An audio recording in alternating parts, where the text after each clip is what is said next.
భాష గారు ఒక్క నిమిషం మళ్ళీ మనం చదువుదాం. ఒక కరాటే కళ్యాణ్ గారు మీకు తెలిసే ఉంటుంది, సినీ నటి, ఆవిడ సీనియర్ యాక్టర్ కూడా. సో కళ్యాణ్ గారు మీతో మాట్లాడతానంటున్నారు. కళ్యాణ్ గారు నమస్తే అండి. ఇక్కడ వ్యవహారం సింపుల్ గా మీకు అర్థమయ్యేటట్టు చెప్తాను. లావణ్య రాజ్ తరుణ్ మధ్య జరుగుతున్న గొడవ మీకు తెలుసు.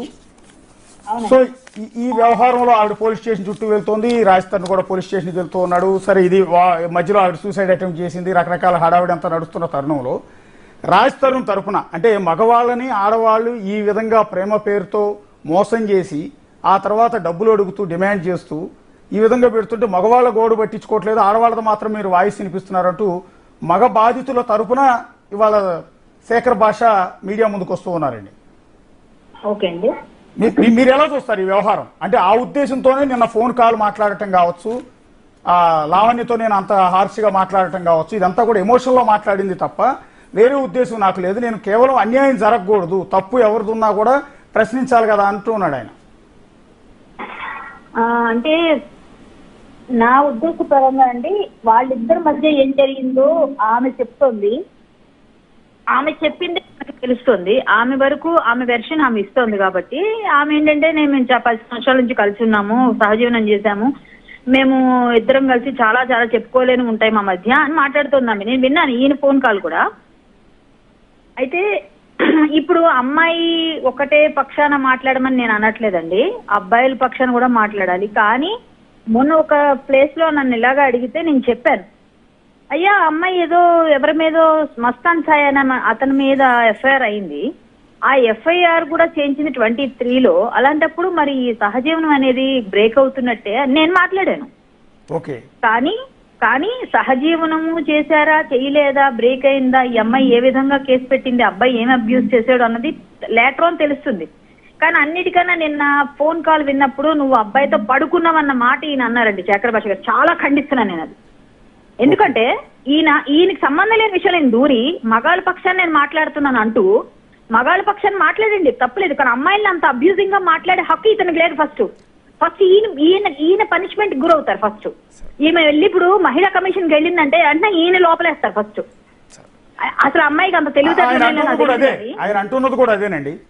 ఇప్పుడు ఆడవాళ్ళు వెళ్ళి నేనేదో అన్నానని మీరు మహిళా కమిషన్కి వెళ్ళినా పోలీస్ స్టేషన్కి వెళ్ళినా మీరు పట్టించుకుంటారు, మమ్మల్ని లోపలేస్తారు. ఏదన్నా పర్వాలేదు, కానీ పురుష బాధిత సంఘం అనేదో అప్పుడు ఆ మధ్య భార్య బాధిత సంఘం అని కూడా మాట్లాడుతుండేవారు చాలా మంది. అలా ఈయన అమ్మాయిలే మోసం చేస్తున్నారు అంటే మోసం చేయట్లేదు అమ్మాయిలే నేను అనట్లేదు. నేను లావణ్య రాజ్ తరుణ్ మధ్య ఏమైందో నేను దానిలో నేను వేలు పెట్టట్లేదు. కేవలం ఒక అమ్మాయిని అబ్యూజింగ్ లాంగ్వేజ్ లో ఈయనకు ఆవేశంలో మాట్లాడడం కూడా తప్పే అంటాను నేను. ఆయనకు ఆవేశంలో మాట్లాడే సంవత్సరం ఈయనకే ఉందండి, ఈయనకేం సంబంధం? ఆమె ఏదో పడ్డారు, ఆ అమ్మాయికి ఏమో ఫిజికల్ కాంటాక్ట్ ఉంది, ఆమెకున్న ప్రాబ్లమ్స్ ఏమో ఆమెకున్నాయి, ఆమె తప్పు చేసిన ఒప్పు చేసిన కోర్టు లా పోలీసులు చూస్తారు. మనం వెళ్ళి నువ్వు అబ్బాయితో పడుకున్నావు, నువ్వు ఇట్లా చేసావని మాట్లాడే హక్కు ఈ శేఖర్ భాష గారికి లేదు. ఆయన గురించి నాకు ఆల్రెడీ మాట్లాడిస్తాను, నేను సమాధానం చెప్తాను. శేఖర్ భాష మీకు ఆన్సర్ ఇస్తున్నారండి.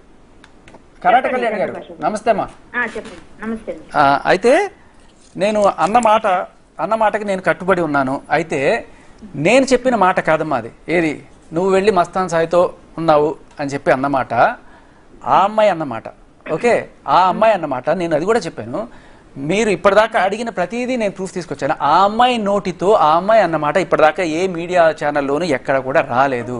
మీరు కావాలంటే నేను అది కూడా క్లియర్ కట్గా ఆ అమ్మాయి వాయిస్లోనే అన్నమాట నేను తీసుకొస్తాను. అండ్ ఇంకొకటి ఏంటంటే నాకు ఏ హక్కు లేదు, అది కోర్టులో పోలీసులు ఇంకా వాళ్ళు తెలుస్తారు అన్నప్పుడు మీడియాకి ఎందుకు వచ్చారు, మీడియా ట్రయల్స్ ఎందుకు కండక్ట్ చేస్తున్నారు? ఆవిడ మీడియా రకరకాలుగా దాన్ని ఏమంటారు, అదేంటి నిరాహార దీక్షలని ఇంకోటని. ఇప్పుడు కేసు పెట్టింది 2 రోజులు కూడా కాలేదు, అప్పుడే పోలీసులు నాకు న్యాయం చేయట్లేదు, ఆత్మహత్య ఏమిటి, అప్పుడే నిరాహార దీక్షలు ఏంటి అంటే ఆవిడకి ఇన్స్టెంట్గా జస్టిస్ కావాలి.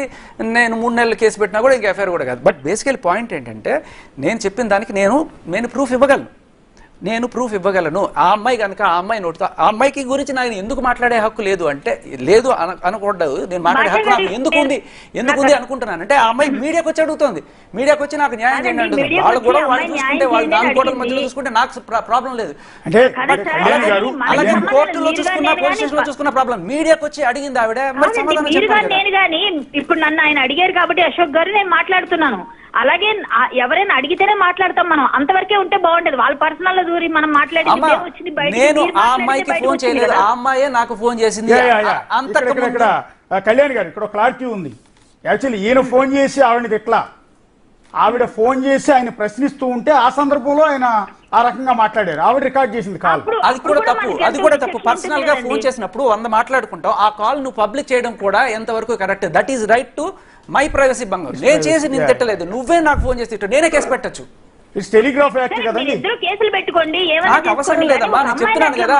మీరు బెదిరించారు, మీరు ఇప్పుడు బెదిరించారు. మహిళా కమిషన్ కి వెళ్లి ఫిర్యాదు చేస్తే ఏమవుతుంది? చెయ్యండి సార్, నాకు అదే కావాలి. మగాడిని ఇన్ని రకాలుగా బెదిరిస్తున్నారు అనేది పోలీస్ స్టేషన్ కి వెళ్ళండి మీరే అన్నారు కాల్లో. అవును, అదే కావాలి, అదే కావాలి మ్యామ్. ఎన్ని రకాలుగా క్రూసిఫై చేస్తారో చేయండి. మగాడిని అదే ఎగ్జాంపుల్ గా తయారయ్యి ఏదో ఒక రోజు నేను చట్టం మారుస్తాను. నాకు అవసరం లేదు, మహిళా కమిషన్ అనేది ఒకటి ఉందనేది మీకు గుర్తు చేస్తున్నా. నేను భయపడనమ్మా, నేను మహిళా కమిషన్ కి భయపడను. నేను నిజం మాట్లాడినప్పుడు న్యాయం మాట్లాడినప్పుడు నేను ఎవరికి భయపడను. అట్లా మాట్లాడకూడదు. ఓకే, అమ్మాయి తప్పుంటే అమ్మాయికి లేటర్ అని పనిష్మెంట్ వస్తుంది. మరి నాకెందుకు ఫోన్ చేసి అడుగుతుంది? నాకెందుకు ఫోన్ చేసి అడుగుతుంది? కోర్టుకి వెళ్ళి అడగచ్చు కదా, నాకెందుకు ఫోన్ చేసి అడుగుతుంది? అడిగిందేమో మీరు సమాధానం కరెక్ట్ గా చెప్పొచ్చు కదా. నేను ఎందుకు చెప్పాను? నా ఒపీనియన్ నేను చెప్తానమ్మా. నాకు ఫోన్ చేసి అడిగినప్పుడు నా ఒపీనియన్ నేను చెప్తాను. నేను మీడియా ముందుకు వచ్చి చెప్పానా? ఆ అమ్మాయి మీడియా ముందుకు వచ్చి చెప్పింది కాబట్టి నేను సజెషన్ ఇస్తున్నాను. కాదండి, చనిపోయింది ఎవరో అమ్మాయి, మీ గురించి కూడా ఒక అమ్మాయి సూసైడ్ చేసుకుంది, 2-3 ఎఫ్ఐఆర్లు మీవి అని కూడా అమ్మాయి అందులో మాట్లాడింది. మరి అవును, అదే తీసుకురమ్మని చెప్తున్నాను కదా. ఇప్పుడు నేను క్లియర్ కట్ గా అన్ని తీసుకొచ్చి పెడుతున్నాను. బట్ట కాల్చి మొహం మీద వేయడం అమ్మాయికి అలవాటు. ఇప్పుడు తీసుకొచ్చి చూపించమని నేను చెప్తాను. అదే నేను అడిగే, దమ్ముంటే తీసుకొచ్చి చూపించు. ఆరోపణలు చేయడం నోటికి వచ్చినట్టు చేసేయచ్చు. ఉండాలి మీరు. మీరు కూడా మీకు సంబంధం లేని విషయం కాబట్టి మీకు తెలిసేది పర్సనల్ గా. సంబంధం ఎందుకు లేదమ్మా? ఇప్పుడు మీరు మాట్లాడుతున్నారు మహిళలందరి తరపున, అలాగే మగవాడి తరపు నుంచి ఒకటి మాట్లాడితే వాడు నోరు నొక్కేస్తారా మీరు? ఒక్కడు వచ్చాడు మాట్లాడడానికి, వాడిని నొక్కేయడానికి వచ్చేస్తారు. న్యాయం ఉన్నట్టు మాట్లాడారు. అమ్మాయిలు ఇచ్చిన బూతులు తిడుతూ ఊరుకోం కదండి. మీకు అమ్మాయిని నేను తిట్టిన ఒక్క బూత్ చెప్పండి అమ్మా, ఒక్క బూత్ చెప్పండి. బూత్ చెప్పండి. పడుకున్నావు అనేది ఏ లాంగ్వేజ్ లో బూత్ చెప్పండి. పడుకున్నావు అనేది తెలుగులో బూత ఏంటండి? అది అయితే మరి వేరే అమ్మాయి ఒక దగ్గర పడుకుందంటే అది తప్పు కాదంటారా మీరు? తప్పు వేరు బూత్ వేరు, తప్పు వేరు బూత్ వేరు. మీరు బూత్ అన్నారు తప్పు. అది ఎవరినైనా అడగండి, తెలిసిన వాళ్ళు ఎవరు మాట్లాడారు. పడుకున్నారు అంటే బూత, పడుకున్నారు అన్న బూత. అశోక్ గారు మీరు చెప్పండి, చెప్పండి సార్, పడుకున్నావు అన్న బూత.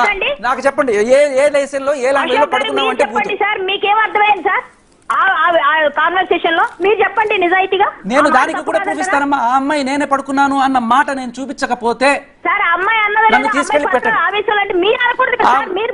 నేను ఆవేశంలో ఉన్నమ్మా. అమ్మాయి ఆవేశం అమ్మాయికే వస్తుందా? మీరు గమనిస్తే నా ఆవేశం అక్కడ చూడొచ్చు. ఆవేశంలో ఉన్నప్పుడు ఆ అమ్మాయి మాట్లాడడం కరెక్ట్ అయితే, ఆవేశంలో ఉన్నప్పుడు నేను మాట్లాడడం ఎందుకు తప్పు అవుతుంది? ఆవేశంలో కూడా అమ్మాయిలు అంత నీచంగా మాట్లాడకూడదు సార్, అది తప్పు సార్. అది మరి ముళ్ళుతోనే తీస్తామమ్మా. ముళ్ళతోనే తీద్దామంటే చాలా ఉంటాయి సార్. మీ గురించి కూడా అమ్మాయి మాట్లాడి ప్రూవ్ చేయమని అంటున్నారు, వచ్చి చూపించమని అన్నాను. నేను ఇలా కూర్చొని చూస్తున్నాను కదా, మీరు మాట్లాడిన బట్టకాల్చి మొహం మీద వేస్తున్నారు మీరు అంతే. ఎవరు మట్టకాల్చండి? మీరు మాట్లాడిన దానిలోంచి నేను మాట్లాడుతున్నా తప్ప నాకు ఇందులో ఏం తెలుసు? ఆమె మాట్లాడింది, మీరు మాట్లాడింది. నేను మాట్లాడిన దాని గురించి నేను మాట్లాడిన ప్రతిదానికి నేను కట్టుబడి ఉన్నాను. నేను ప్రతిదానికి సాక్ష్యం చూపిస్తున్నాను అంతే. సరే.